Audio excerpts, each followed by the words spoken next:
Magnificent Mamas Thrive show. I am so excited because I get to interview some of the most magnificent women. I love to talk to women all over the world that are doing something more than just living, just surviving.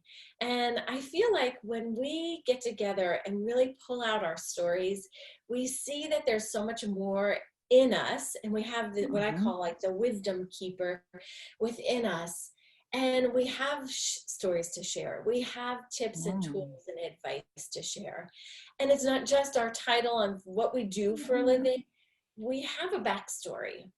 So I get to introduce you, and I'm excited to introduce you, but I also get to share your story of your life a little bit, and then share why and how you're helping your clients and people who get to watch you, or that you're helping through your network of people. So my guest today is Lesslee Dolan, and she's a health coach. And what I love about her as a health coach, she specifically works with women who are walking into their 50s and probably well into their 50s, but she's helping them implement a lifestyle of health and wellness. It's not just food or a fad diet, she says, but it's more like a lifestyle of implementing these certain tips and tools into their lives that will sustain their health and wellness, right? Yes, right. So welcome to the Thrive Mamas, and I'm excited to hear from you. Tell me more about your journey as a health coach. And I know you said you love to dance, and you're an artist, and I know one of your past careers was a hairstylist, you had said, which is very interesting. So tell us more about your journey to becoming a health coach, and how did you get to this space in your life? Well, first of all, thank you for having me. I'm thrilled. And I can't wait to go to one of your events. So I'm going to definitely put that on my calendar.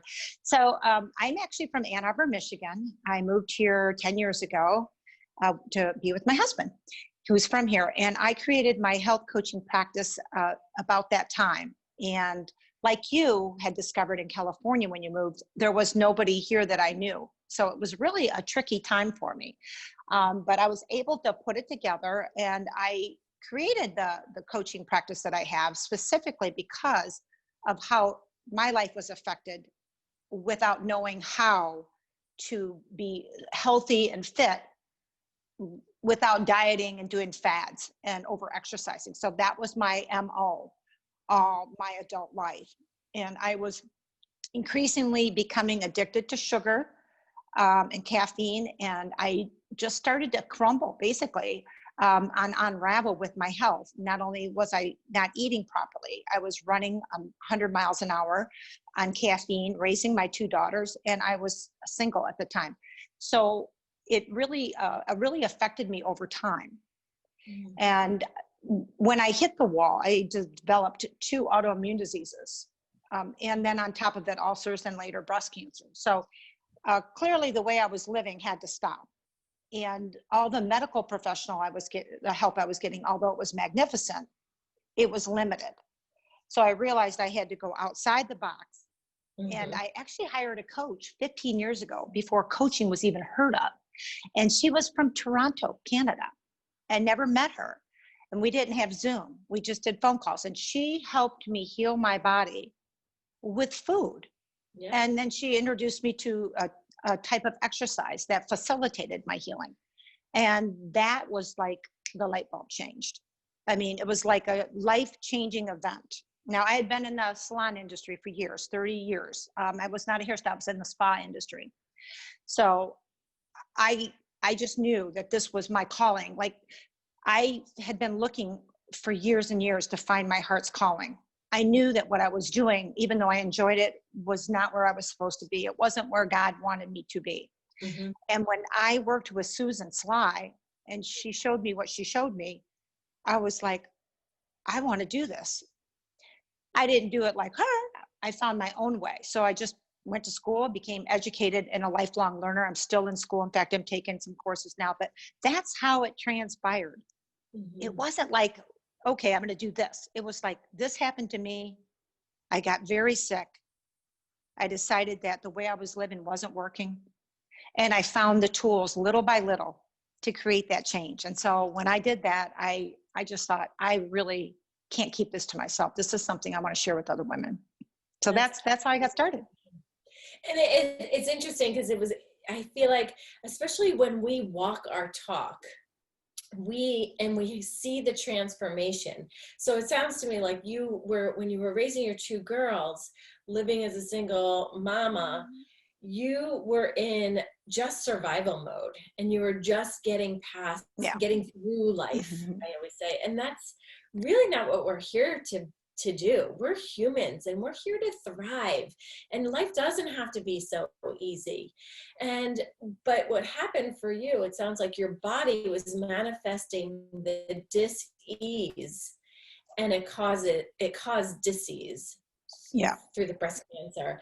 And that's when you changed the way that you dealt with it, not only just food, but also probably a lot of emotional and spiritual ways to adjust your physical, right? Absolutely. I mean, one of the things that had to change first was the mindset. I was very locked down and closed off. I wasn't in touch with my feelings, or how the way that I approached the world was just not working. And so she helped me with that too. So, and then I ended up finding a spiritual coach a couple years later who kind of walked me through the spiritual journey. So I've had a lot of helpers, a lot of walking angels on this earth that have helped me, and each one played a part. And now I take, a little from each of them, and of course my life experience, and then all my education, and I proceed to help other people. Yeah. So how did it feel at first when you realized, and she approached you at the mental level to say, Lesslee, you need to shift a few things because the way that you're approaching life that's why you are where you are. How did that feel in your It felt right. Like I knew, like I had a knowing in me. Now that wasn't to say it was easy, because you had a lifelong pattern of doing things, just similar to eating poorly or not exercise. It's a lifelong pattern, possibly. Yeah. So it took me a while, but I got introduced to the law of attraction through her.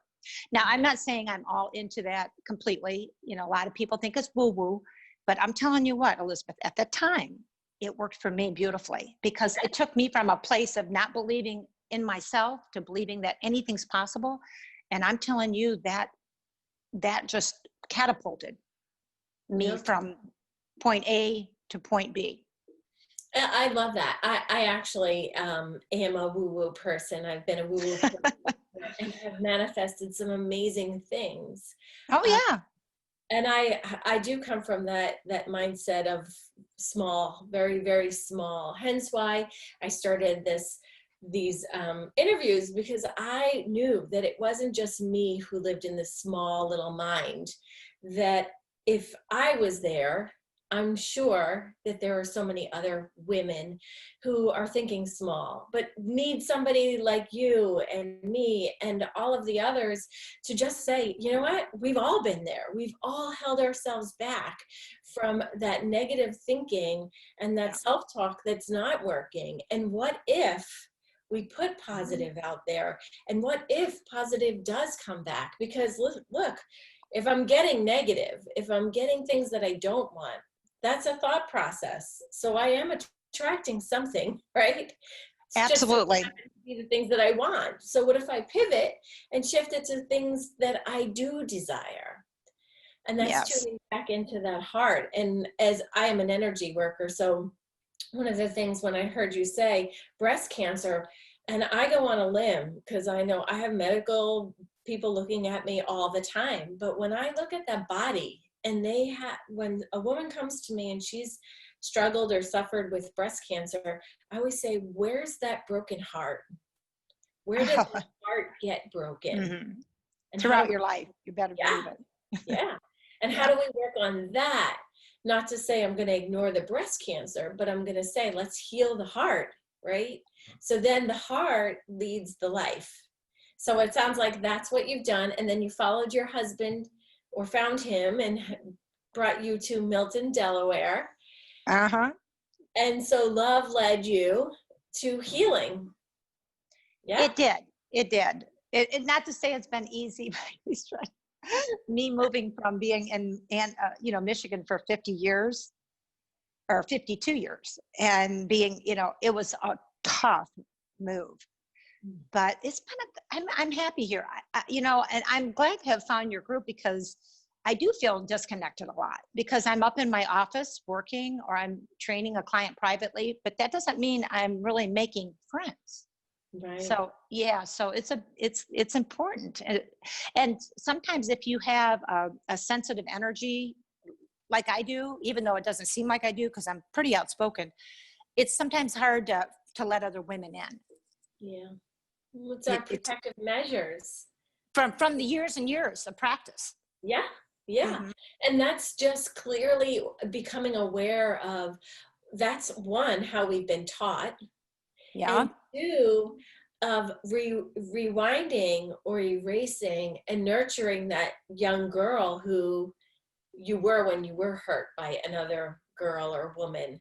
So we're healing back that story to move forward into our future so we can thrive, so we can be connected as women and say, just because we don't have the same stories or just because we don't live in the same pattern or life, we can still lift each other up. Yeah. And I see this as, to me, when I hit 40, I stopped working with men directly. I was coaching a lot of men earlier in my practice. And one of the reasons why I stopped, because I was like, I don't like to work with women. And now I'm like, I am only working with women. And the main reason is because women have, the way I see it, a larger ripple effect on the world. So when we heal, we stand on the rooftops and we'll yell it out to whomever because we fully believe, oh my gosh, everybody needs what I have gone through. Yeah. So I'm going to share it. And so that, in that perspective, I believe that as women, we heal ourselves and we can lift our men up. So it's not the hierarchy of the patriarchal world that we have been so accustomed to, but lifting them up as along with us. Yeah. So I love working with women. I mean, I've always loved women. I used to say, I'd say that and people would look at me like, what do you mean? It's like, no, I love women. I think they're great. I think they got the heart space. I quit working with men only because I just felt like my path was really to help women because that's what happened to me. I needed help and I want to do similar for other people that are, and mostly women. I've helped men before and I love them, but now I'm kind of focusing more on women heading into their 50s. Yeah, that's awesome. So tell me how, if you were to have two tools of advice or tips that you would give your female client, what would the first two things that come to your mind, how would you help them? Well, first I'd like to preface it with that you must understand that what worked for you in your 40s, 30s or 40s, if you're heading into your 50s, your body is changing, the hormones, the chemistry, everything. So you want to handle it a different way. That's just to know that right off the bat. But as far as a tip goes, I would say the big fell swoop of change is probably your biggest enemy. So when you have a fad coming out, and I'm not going to name any diets, but anything where you have to be very constricted and regimented, you're probably not going to succeed at that long term. So don't attempt to go into a journey of weight loss or fitness with a big fell swoop. So that's one. Pick one or two behaviors, get those down for maybe 1 or 2 weeks even, or 3, and then add on another behavior. And that's where I help with my clients. I, give them the smallest behavior change that's going to give them the biggest result. The second thing is I really notice this a lot, is women tend to either they're not exercising enough or they're doing all cardio, especially if they're trying to lose weight. So one of the first things I do is create an exercise program for them, personalize it. So that'll help them boost their weight loss, their metabolism, and get them closer to their results. So just knowing what kind of exercise to do, making sure it's personalized for you. and then incorporating it in with your cardio, but making sure that's your number one tool as far as exercise go, is your weight training or your body resistance, such as Pilates is also an excellent tool. Oh yeah, it's awesome. Awesome. One of the things that you touched on was hormones. And oh my gosh, do I know hormones at 41, having a Hello. baby, having never had fertility. And I went to the best fertility specialist out there. So 40, I changed. Clearly something in my body changed. 41, I had my first pregnancy. So yeah. I know my last one was almost 40, and it is a game changer. Oh my gosh, totally, totally. I love that. So you look at the individual individually and find out what is not working for them, and then help them see where their gaps are, or how to change it.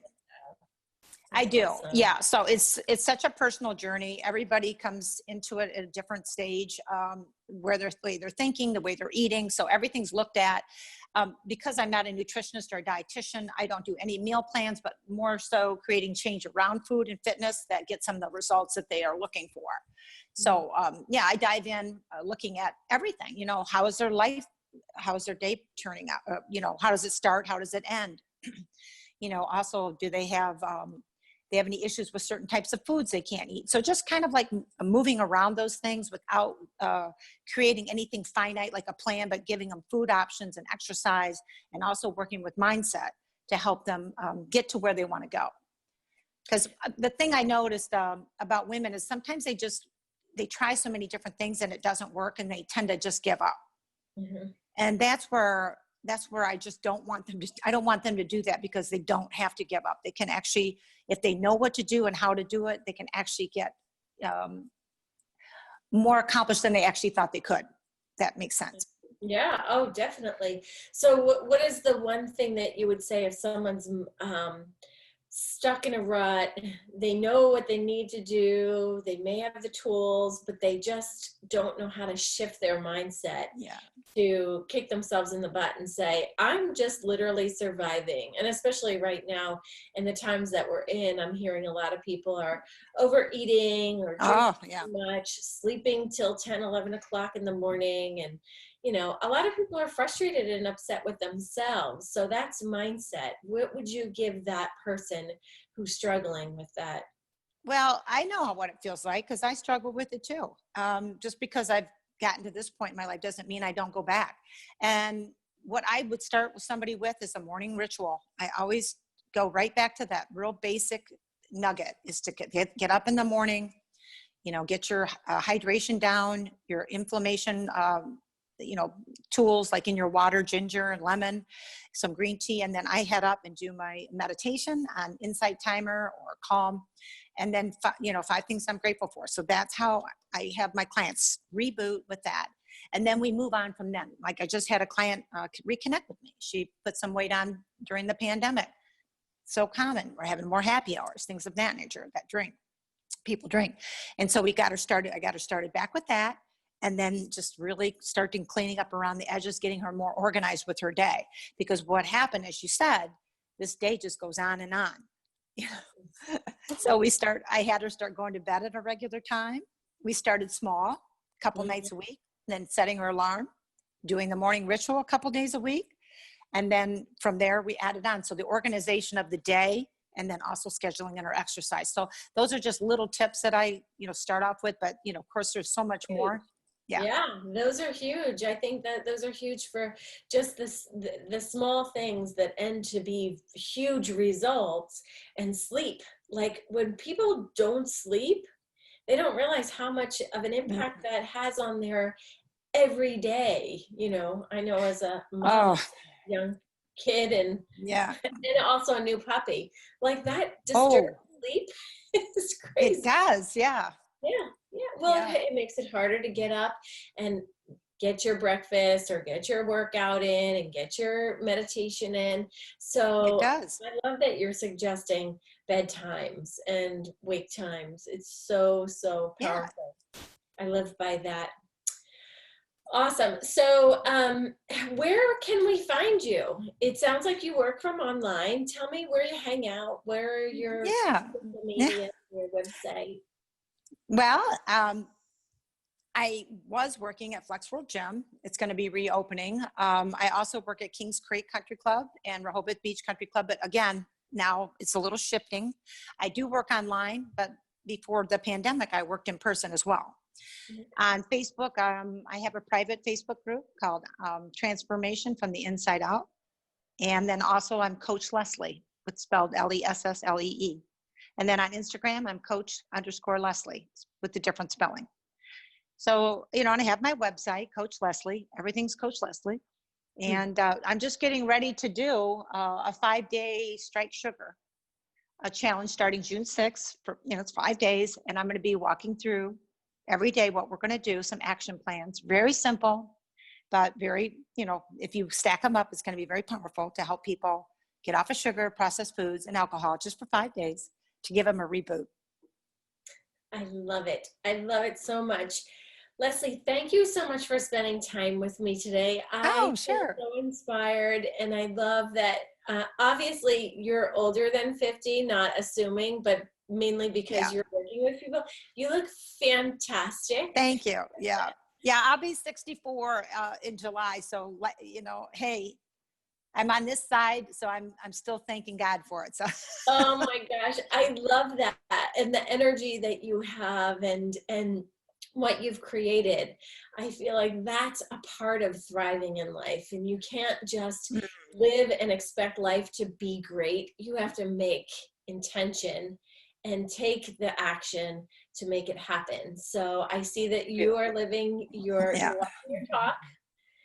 You are probably inspiring tons of your own clients, and after this interview, hopefully lots more will see what you have and what you're offering, and they will find you for that. And now that we work online, there is no worry about time and space, right?